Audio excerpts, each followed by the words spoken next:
नमस्कार बंधुरा आजकेर एक नतून भिडियो निये साधेर बागाने हाजिर हलाम।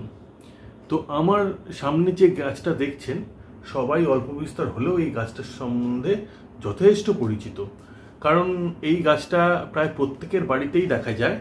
বিশেষ করে গরমকালে এই গাছটা গরমকালে আর বর্ষাকালে সবাই লাগিয়ে থাকেন।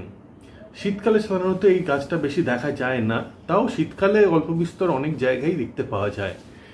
হ্যাঁ, ঠিকই ধরেছেন, এর নাম হলো মানি প্ল্যান্ট। আমরা আজকের এই গাছটা নিয়ে আলোচনা করব।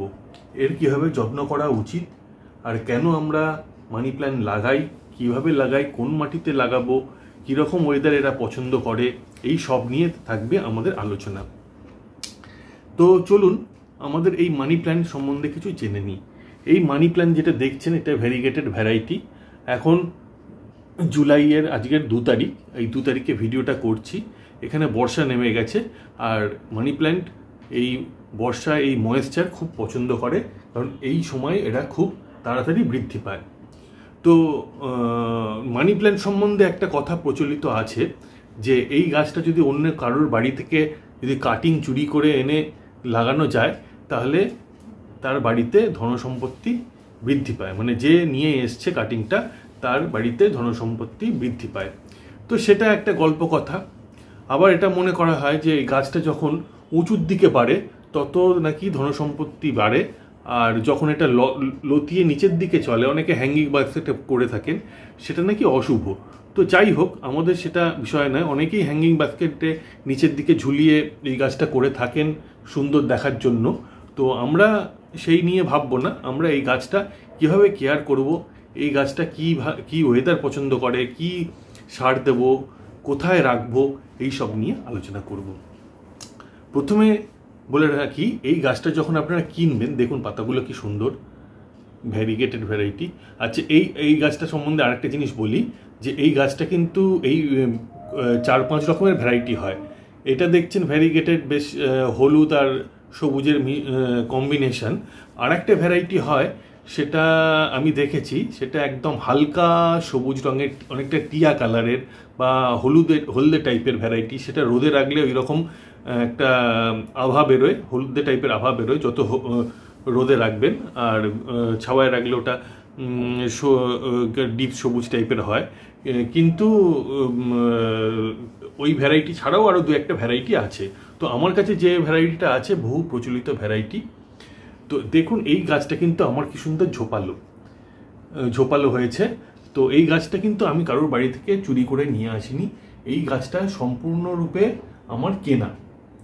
আমি এই গাছটা 30 টাকা দিয়ে কিনি, কারণ অনেক সময় কাটিং পাওয়া যায় 1-2 পাতা, সেগুলো মোটামুটি 15-20 টাকায় পাওয়া যায়, কিন্তু এটা একটু ঝোপালো আছে বলে আমাকে 30 টাকায় বার্গেনিং করে নিতে হয়েছে।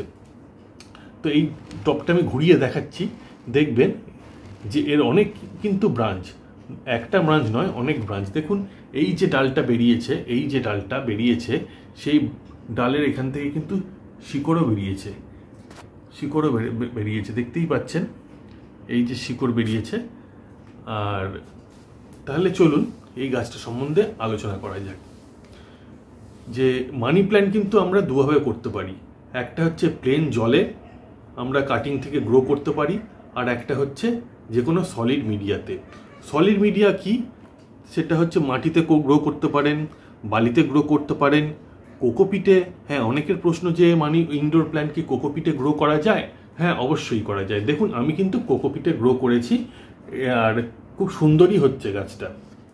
কোকোপিটে খুব সুন্দর হচ্ছে, তবে কোকোপিটে নিজস্ব কোনো নিউট্রিশন নেই, এর সাথে কিন্তু আলাদা করে নিউট্রিশন আপনাকে দিতে হবে গাছের বৃদ্ধির জন্য। হ্যাঁ, এখন যারা জলে করবেন খুব সহজে জলের শেকড় বেরোবে।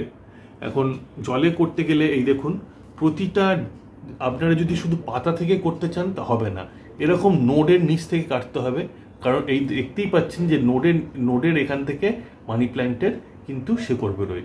তো যখন কাটিং থেকে গ্রো করবেন তখন এই নোডের নিচ থেকে কাটবেন, তারপরে ওই কাটা অংশটা কোনো জলের মধ্যে চুবিয়ে দেবেন, আর 2-3 দিন ছাড়া জল পাল্টাবেন।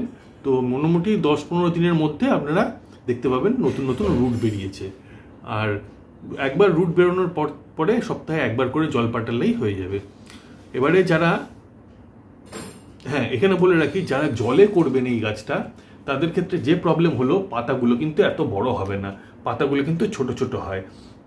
একমাত্র পাতাগুলো সুন্দর বড় হয় যদি কোনো সলিড মিডিয়া করেন। এইবারে আসি সলিড মিডিয়ার ব্যাপারটা। মানি প্ল্যান্ট গাছ কিন্তু যে কোনো জায়গায় হবে, যে কোনো মাটিতেই হবে, তবে সব থেকে সুন্দর হবে যে মাটি, সেটা হচ্ছে ঝুরঝুরে টাইপের মাটি। হয় আপনারা মাটিতে বালি মেশাবেন যদি মাটি শক্ত টাইপের হয়, যাতে ঝুরঝুরে হয়, অথবা এইরকম কোকোপিট, আমি যেমন কোকোপিটে করেছি দেখতেই পাচ্ছেন, কোকোপিটেও করতে পারবেন। কোকোপিটটা ঝুরঝুরে হয়, জল জমতে দেয় না। হ্যাঁ অবশ্যই মাটিতে যেন জল না জমে। মানি প্ল্যান্ট ময়েশ্চার অবশ্যই পছন্দ করে, কিন্তু মাটিতে জল জমা পছন্দ করে না। জল জমলে কিন্তু রুটে পচন ধরতে পারে, গাছ খারাপ হয়ে যাবে। তো সেই দিকটা লক্ষ্য রাখবেন। যেমন কোকোপিটে জল ধারণ ক্ষমতা খুব বেশি, কিন্তু কোকোপিটে অত সহজে জল জমে না, তাই আমি কোকোপিট ব্যবহার করেছি। আপনারা এমনি মাটি ব্যবহার করতে পারেন, তার সাথে একটু বালি মিশিয়ে নিয়ে ঝুরঝুরে করতে পারেন, অথবা আপনারা কোকোপিটে গ্রো করতে পারেন। তবে কোকোপিটে যদি গ্রো করেন তাহলে বলবো 70% কোকোপিট, তার সাথে 30% যে কোনো রকমের কম্পোস্ট অবশ্যই মেশাবেন। তার কারণ হলো কোকোপিটের নিজস্ব কোনো নিউট্রিশন থাকে না। গাছকে নিউট্রিশন দিতে গেলে তার সঙ্গে কম্পোস্ট মেশাতে হবে, যে কোনো কম্পোস্ট, যেমন গোবর সার অথবা ভার্মি কম্পোস্ট অথবা পাতা পচা সার, যে কম্পোস্ট আপনার কাছে অ্যাভেলেবেল সেটা আপনারা মেশাবেন। তো মানি প্ল্যান্টের মাটি মানে শিকড় ঝুরঝুরে মাটি পছন্দ করে, তাতে শিকড়ের বৃদ্ধি ভালো হয়। যত সুন্দর শিকড়ের বৃদ্ধি হবে তত সুন্দর কিন্তু গাছ গ্রো করবে আর ঝোপালো হবে। আমার সামনের গাছটা দেখে আপনারা অবশ্যই বুঝতে পারছেন। এইবারে আরেকটা কথা বলে রাখি, মানি প্ল্যান্টে অনেকেই দেখবেন এরকম বড় বড় পাতা, আপনাদের ছোট ছোট পাতা, টবে করছেন তাও ছোট ছোট পাতা কেন হচ্ছে? এখানে আমি বলে রাখি, মানি প্ল্যান্ট কিন্তু খুব সুন্দর গ্রো হয় যদি মানি প্ল্যান্টকে ওপরের দিকে তোলা হয়। দেখুন আমার গাছটা কিন্তু এখান থেকে লম্বা হচ্ছে, নিচের দিকে ঝুলবে। আমি কিন্তু এটা ওপরের দিকে গ্রো করাবো, আর সেটা কিভাবে করাবো আমি সেটার জন্য আলাদা একটা ভিডিও করব পরে। সাধারণত মস্টিক জাতীয় জিনিসে মানি প্ল্যান্ট গাছ খুব ভালো বাড়ে। মস্টিক দু রকমের হয়, একটা হচ্ছে নারকেল ছোবড়া দিয়ে তৈরি, সেটাতে ভালো গ্রো করে না, তার কারণ হলো সেটাতে ময়েশ্চার ধারণ ক্ষমতা খুব একটা নেই। আর একটা হয় মস্টিক, সফট টাইপের একটা মস্টিক, সেটাতে খুব ভালো গ্রো করে। দেখুন পাতা কীরকম চমকাচ্ছে। এত সুন্দর পাতা পেতে গেলে আপনাদের টবেই করতে হবে, জলে নয়। হ্যাঁ, আর মস্টিক ইউজ করাটা আমি পরে দেখাবো। তো আমি একটা মোটামুটি নিজের তৈরি করেছি মস্টিক জাতীয় একটা জিনিস, দেখাচ্ছি, খুব মজারই এটা। দেখুন এখানে আমি একটা লাঠির সাথে এই যে মাস্কগুলো আমরা করোনার সময় কিনেছিলাম, কিছু স্টক করেছিলাম, যেগুলো নষ্ট হয়ে গেছে, নোংরা হয়ে গেছে। এইগুলো দেখুন কীরকম নরম আর রোঁয়া ওঠা টাইপের। এটা অনেকটা মস্টিকের মতন কাজ করবে। এটা আমি বাড়িতেই বানিয়েছি, এখন লাগাবো না, আমার গাছটা একটু বড় হয়ে যাক তখন এটা আমি ইউজ করব। তো এটা আমি ইউজ করব, তা এর ব্যবহার কি হবে না হবে সেটা আমি পরে একটা ভিডিও করে জানাবো। তো চলুন, মস্টিক তো আমাদের এখন নেই, আমরা বাকি পরিচর্যাগুলো বলি। এইবারে মাটির কথা তো বললাম, এবারে আমরা আলোর কথা বলি। এই মানি প্ল্যান্ট গাছ কিন্তু ডাইরেক্ট সূর্যের আলো একদম পছন্দ করে না, যে সূর্যের রোদ এই গাছের ওপর এসে পড়ুক ডাইরেক্ট, সেটা কিন্তু একদম পছন্দ করে না। সব থেকে ভালো হয় এই গাছ কোথায় জানেন? সব থেকে ভালো হয় এই গাছ যেখানে সূর্যের আলো ডাইরেক্ট পড়ে না, কিন্তু ইনডাইরেক্ট আলো, প্রচুর আলো গাছের ওপর পড়ে, তাতে কিন্তু এই গাছটা খুব সুন্দর বৃদ্ধি পাবে। আমি এই গাছটা আমার ঘরের মধ্যে রেখেছি, যেখানে আমার জানলা দিয়ে কন্টিনিউ সূর্যের আলো আসে, রোদ আসে না। তো সেই কারণে এই গাছটা এত সুন্দর হচ্ছে। তো আপনারা বুঝতেই পারলেন যে এবারে আলোর ব্যাপারটা কি। এইবারে তৃতীয় পয়েন্ট হচ্ছে এই গাছটাতে কীরকম পরিমাণে জল দেব।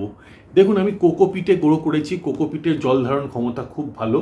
তো আমি সপ্তাহে 1 দিন জল দেব অথবা ম্যাক্সিমাম 2 দিন জল দেব।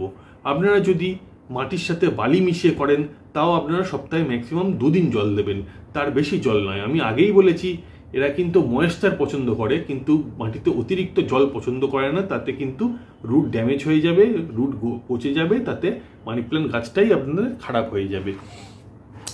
তো এটা তো জলের ব্যাপারটা বুঝলেন, কিন্তু আর একটা ম্যাজিক ট্রিক আছে মানি প্ল্যান্ট এত সুন্দর ঝোপালো করার। সেই ট্রিকটা হলো, যখন আপনারা এতে জল দেবেন তখন আপনারা এই পাতাগুলো জলের স্প্রে করে পাতাগুলো কিন্তু ধুয়ে দেবেন। মানি প্ল্যান্ট গাছ ময়েশ্চার পছন্দ করে, তো পাতাগুলো ধুয়ে দিলে ডাইরেক্ট কিন্তু এরা জলটাকে শোক করে নেবে, করে নেওয়ার পরে এরা দ্রুত বৃদ্ধি পাবে। তো আর পাতাগুলো ধুয়ে দেওয়ার জন্য পাতাগুলো চকচকে হবে, তো শালক সংশ্লেষও বাড়বে, নতুন নতুন পাতা গজাবে। কত সুন্দর চকচকে পাতা আপনারা দেখতেই পাচ্ছেন। তো এইভাবে করবেন। এইবার আসল কথায় আসি। আমরা তো মাটি দিলাম, জল দিলাম, সূর্যের আলোর ব্যাপারেও বললাম, কিন্তু শুধুমাত্র মাটি সূর্যের আলোয় তো আর হয় না, এতে সার দিতে হবে। কারণ গাছের বৃদ্ধির জন্য তো খাবারও দরকার। তো আমরা কি সার দেবো? দেখুন, যে কোনো এই ধরনের পাতা, যেগুলো পাতাবাহার টাইপের বা লতানে টাইপের এই সমস্ত গাছ, যেগুলো পাতার সৌন্দর্য বেশি, সেই সমস্ত গাছের আমরা চাইবো প্রচুর পাতা হোক, যাতে গাছটা আরও সুন্দর হয়। তো সেই পাতা বা গাছের গ্রোথের জন্য কোন সারটা বেশি পছন্দ অল্প বিস্তর সবাই জানেন, নাইট্রোজেন। ঠিকই ধরেছেন, নাইট্রোজেন। তো এই নাইট্রোজেন ঘটিত সার আমাদের দিতে হবে। তো বাজার থেকে আপনারা নাইট্রোজেন ঘটিত সার অনেক পেয়ে যাবেন, কিন্তু সেগুলো কেমিক্যাল ফার্টিলাইজার। আমরা এখানে কেমিক্যাল ফার্টিলাইজার কেন ইউজ করব? বাড়িতে যখন মানি প্ল্যান্ট গাছ করি, বাড়ির জিনিসই ইউজ করব। কি কি সার করতে পারি? প্রথম কথা, 1 নম্বর আপনারা নোট করে নিন। বাড়িতে যখন চায়ের লিকার বানানো হয়, চিনি ছাড়া চায়ের লিকার, সেই পাতাগুলো শুকনো করে রাখবেন। সেই লিকারের যে পাতাগুলো শুকনো রোদে শুকিয়ে তাতে যেন চিনি না থাকে। তারপরে সেগুলো জমানোর পরে 15 দিন অন্তর এই কোকোপিটের ওপরে আপনারা 3 চামচ করে, যদি 8 ইঞ্চি টব হয় 3 থেকে 4 চামচ, 6 ইঞ্চি টব হলে 2 চামচ, এরকম টবের সাইজ অনুযায়ী আপনাদের চা পাতা সারটা দেবেন। এতে প্রচুর পরিমাণে নাইট্রোজেন আছে। একবার সার দেওয়ার পর 15 দিন পরে দেবেন। সেকেন্ড অপশান কি? কফির পাউচ 1 টাকা 2 টাকায় পাওয়া যায় যে কোনো দোকানে, মুদিখানার দোকানে। সেখান থেকে আপনারা কফির পাউচ কিনে আনবেন। কিনে এনে 1 চামচ কফি 1 লিটার জলে ভালো করে গুলে নেবেন। সেইটা গুলে এই 15 দিন ছাড়া ছাড়া এই টবের মাটিতে দেবেন। আর বাকি যে সলিউশনটা থাকবে সেটা এই পাতায় স্প্রে করে দেবেন, যাতে পাতা ডাইরেক্ট নাইট্রোজেন পেতে পারে। 3 নম্বর সার আরেকটা অপশান কি? আরেকটা অপশান হচ্ছে আমাদের রান্নাঘরে, যেটা প্রতিনিয়ত কাজে লাগে। আপনারা প্রায় বলতে গেলে অল্প বিস্তর প্রত্যেক দিনই সেই উপাদানটা রান্নাঘর থেকে পেতে পারেন। সেটা হলো, যে কোনো ডাল ডাল জাতীয় খাবার যখন আমরা ভিজিয়ে রাখি, সেই 2 দিন ধরে সেই ডালটা ভিজে, ধরুন সেটা ছোলা ভেজানো হোক, অথবা মুগ ডাল ভেজানো হোক, অথবা আপনার মসুর ডাল ভেজানো হোক, সেটা 2 দিন ভিজিয়ে রেখে সেই জলটা ডাইরেক্ট এই মাটিতে দিয়ে দেবেন। আর বাকি জলটা এই গাছে স্প্রে করে দেবেন। তাহলেই দেখবেন আপনাদের গাছ তরতর করে বাড়ছে, আর এই রকম সবুজ সতেজ হয়ে উঠছে, আর আপনার বাড়ির শোভা বাড়াচ্ছে। তো মোটামুটি আমি সব কিছুই কভার করতে পারলাম। তো আমি পরে ভিডিও দেব কিভাবে মসটিকে এই গাছ গ্রো করা যায়। আর একটা ভিডিও আমি ছাড়বো যে কাটিং থেকে এই গাছটা আমরা কিভাবে করব। আর একটা জিনিস আমি বলে রাখি, যদি আপনারা ইনিশিয়ালি গাছটাকে বুশি করতে চান, মস্টিক ছাড়া বলুন বা কিছু, যখন কাটিং লাগাবেন একটা টবে একসাথে 4-5টা কাটিং লাগাবেন, তাতে যখন কাটিং গ্রো করবে তখন এরকম বুশি হবে। দেখুন, আমি এইখানে একটা আর ওইদিকে একটা, 2টো কাটিং লাগিয়েছিলাম। 2টো কাটিং একসাথে গ্রো হচ্ছে বলে এতটা বুশি হয়েছে। তো ঠিক আছে বন্ধুরা, আশা করি আমার ভিডিওটা আপনাদের ভালো লাগলো। অনেক কিছু ইনফরমেশন আমি আপনাদের দিতে পারলাম। তো এই ভিডিওটা যদি আপনাদের ভালো লেগে থাকে, তো আপনারা এই ভিডিওটাতে লাইক করুন একটা, তো ভিডিওটা শেয়ার করুন বন্ধুবান্ধবদের, নিজেদের বন্ধুবান্ধবদের দেখার সুযোগ করে দিন। আর আমার পরের ভিডিওগুলো যখন নতুন নতুন ছাড়বো, সেইগুলো দেখার জন্য আমার চ্যানেলটা অবশ্যই করে সাবস্ক্রাইব করুন। ধন্যবাদ।